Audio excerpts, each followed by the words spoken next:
तर first time बनवलं आहे डोसा बॅटर आणि हे नेक्स्ट ब्लॉगमध्ये तुम्हाला नक्की कळेल की डोसे चांगले बनलेत की खराब. तर गुड मॉर्निंग गाईज, डे आहे 84 आणि सकाळची सुरुवात ही सोप वॉटरने होत आहे.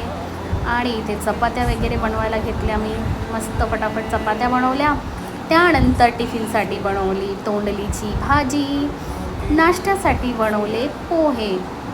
नाश्ता वगैरे करून मस्त आराम केला आणि थोड्या वेळाने मला वाटलं की डोसा बॅटर टाकू. तर डोसा बॅटरसाठी मी पीठ भिजवत घातलेलं आहे आणि संध्याकाळी मी निघाले भाजी आणि फ्रूट्स घ्यायला. तर फ्रूट्स आणि व्हेजिटेबल घेऊन आम्ही निघालो काहीतरी खायला. तर मिक्स स्प्राउट्स घेतले, बीटरूट ज्यूस पिला.